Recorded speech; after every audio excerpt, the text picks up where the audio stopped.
Hadirin jamaah rahimahullah, kita lihat ayat sebelumnya di atas 47, fa'in nama yaqulullahu fayakun. Allah kalau menghendaki sesuatu tinggal mengatakan kepada sesuatu itu kata Allah kun fayakun.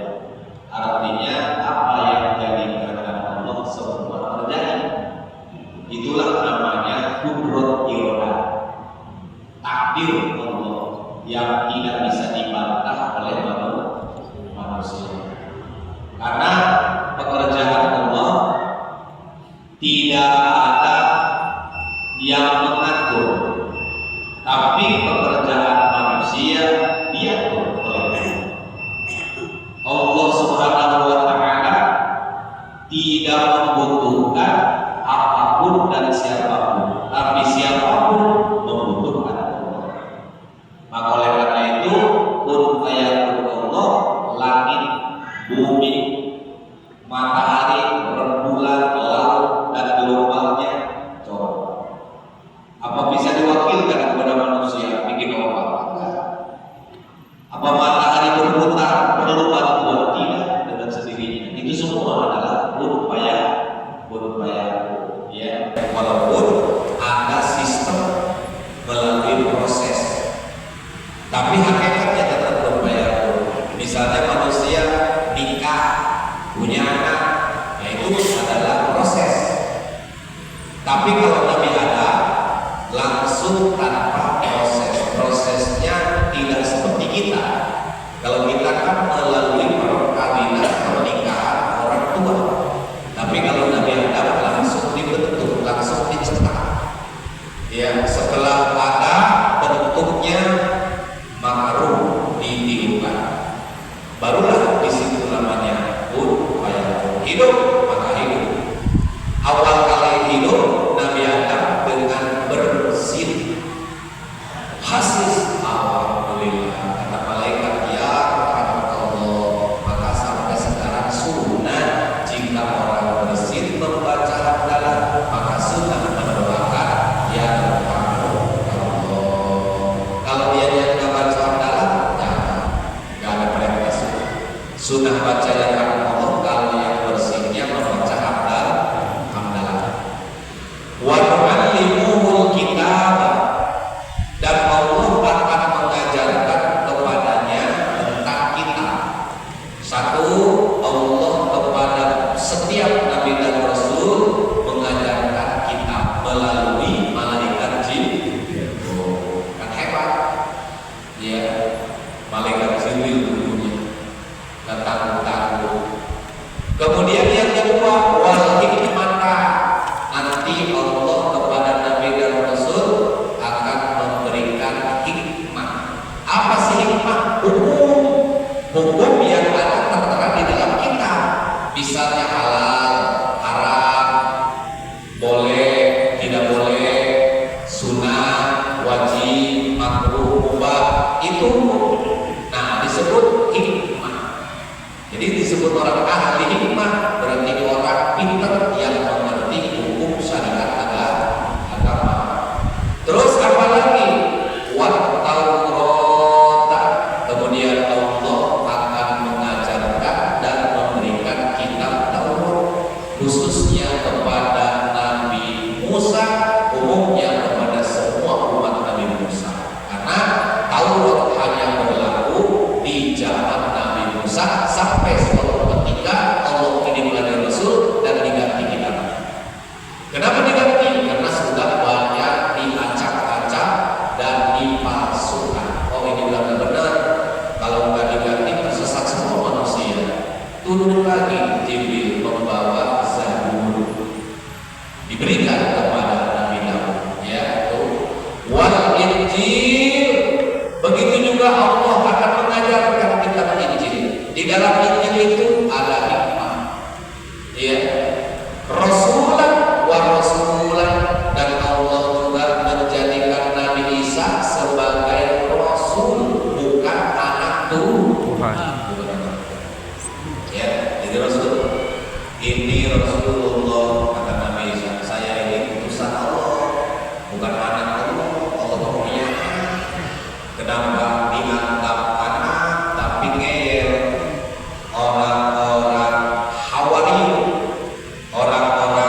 banyak.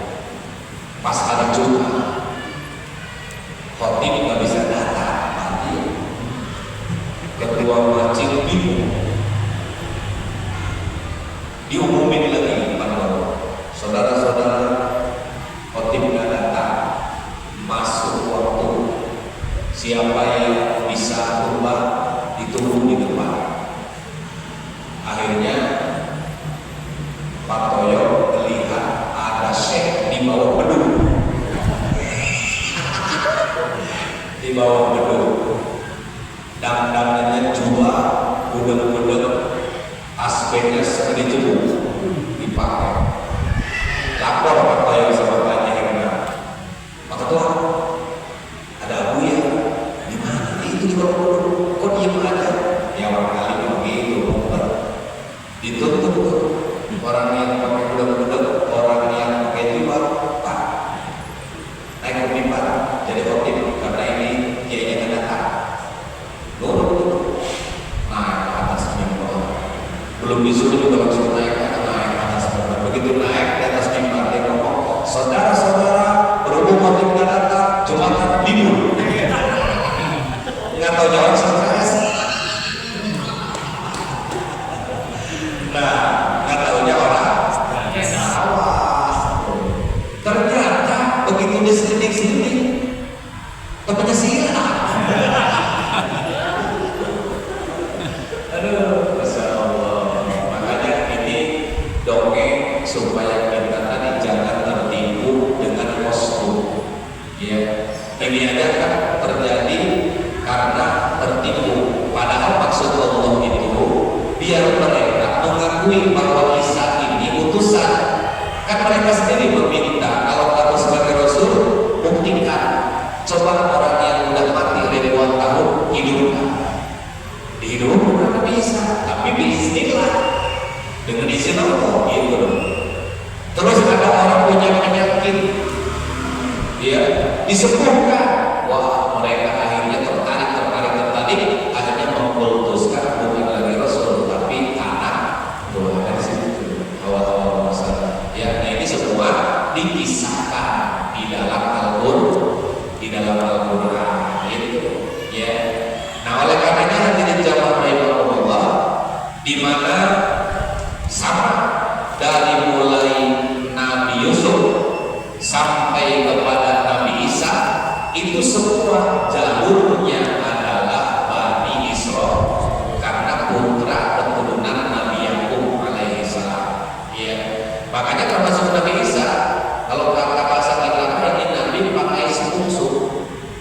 Pakai sebungsu, bungsunya kan Nabi Muhammad. Pakai sebungsunya Nabi Isa diutus di mana? Ila Bani Israil, kepada umat Bani Israil. Ya. Nah, oleh karena itulah ketika malaikat Jibril membawa kitab Injil diajarkan kepada Nabi Isa, ada 10 orang yang beriman, namanya kelompok Hawariyun. Nah, di antara kelompok Hawariyun itu ada yang hianat, Iskariot. Akhirnya dia berkhianat. Karena dia berkhianat, makanya itu Nabi Isa dikejar-kejar, dikepung, mau dimasuk. Ternyata Nabi Isa oleh Allah diangkat ke langit, digulung oleh awan, dan si Iskariot ini akan diserupakan wajahnya dengan Nabi Isa. Akhirnya dibawa, dibobol, digebukin, disangka mereka Isa ternyata itu ya. Jadi kalau yang sebenarnya berdasarkan Al-Quran kisahnya seperti itu. Jadi yang disalib itu bukan Isa, tapi orang Hawariyun yang berkhianat kepada Nabi Isa alaihi salam. Itu ya.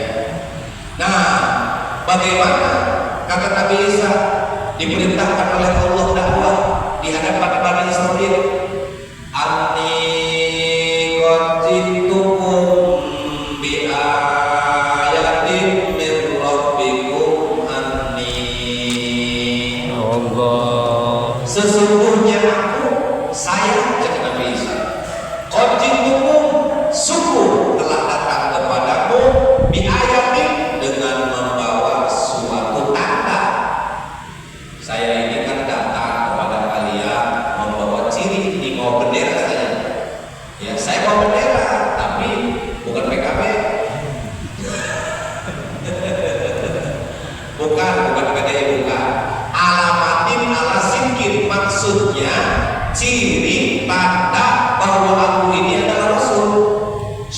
kalian mengakui iman kalau aku ini utusan Allah. Ada tandanya? Ada ciri-cirinya? Ada. Bisa dibuktikan? Bisa. Gitu. Karena mereka itu minta bukti. Wajar. Kalau ada orang ngaku-ngaku Nabi dan Rasul dulu minta bukti. Benar. Nabi Muhammad aja kan diminta membelah bulan. Tuh. Tapi setelah dibelah bulan tetap banyak karena ada hidayah dari iman. Tuh. Iya. Jadi aku membawa tanda mirrobikum dari Tuhan kalian bahwasanya aku ini akhluqu, yaitu aku membuat dibentuk lakum seperti kalian minati daripada tanah kahayati toir berbentuk seperti burung. Oh, ada burung seperti dari tanah digabung, kemudian jadi burung ditiupkan roh mislu suratihi seperti bentuk burung. Akhirnya digambarkan saking kepengen diimani, dipercaya sampai diumpamakan burung. Ya, falqahu ismun maf'ul faqfuhu fihi. Kemudian aku meniupnya, maksudnya meniupkan ruh ke dalam burung yang baru dibuat dari tanah lembut. Fayakunu toiro biidznillah itu, maka jadilah itu tanah burung. Kan aneh. Kalau sekarang apa namanya? Sunat. Kalau sekarang sunat. Kata Pak Jairman, mungkin orang saudara-saudara, bukan sunat, bukan sihir. Saya dulu pulang negara. Ramai tuh orang. Nah, dia ada kertas, namanya buat ayat-ayatnya. Orang kumpul, begitu kumpul surat. Pak Jairman ngambil kertas, dia jangan kedip, ditiup, jadi burung yang di tangan kertas. Ayat orang tertarik itu. Nah ini seperti itu kira-kira. Nabi Isa mengambil tanah, dia saya akan membuktikan kepada kalian kalau aku ini utusan Allah. Gitu. Ini tanah nih, nanti jadi burung. Gitu. Ya. Setelah dibentuk, fayakunu thayran biidznillah. Maka si tanah tadi berubah menjadi burung. Tapi ingat, biidznillah kata Nabi Isa, ini karena izin Allah alias kekuasaan Allah, bukan kehebatanku, bukan. Gitu. Tapi namanya manusia kan ngerti Allah bukan kelihatan. Yang sakti itu Nabi Isa dianggapnya. Oh berarti ini benar kekasih Tuhan.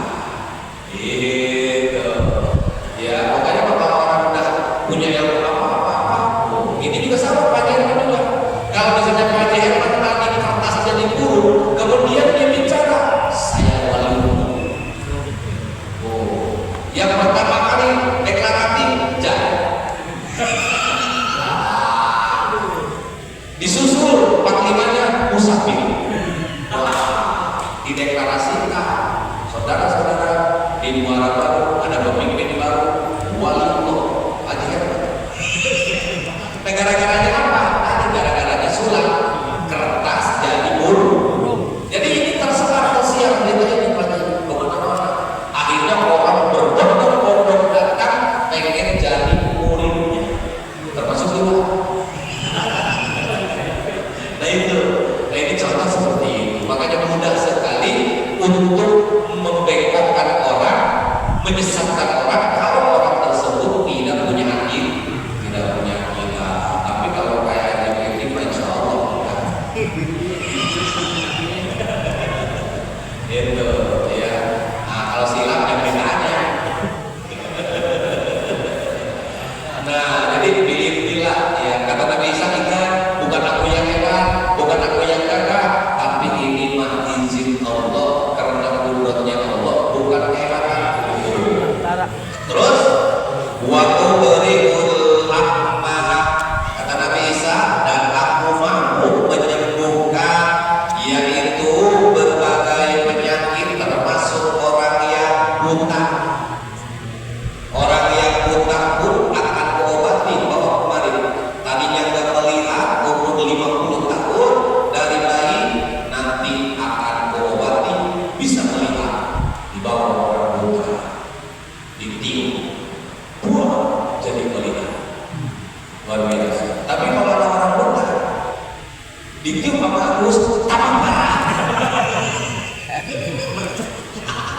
bukannya sembuh, aduh Sakit.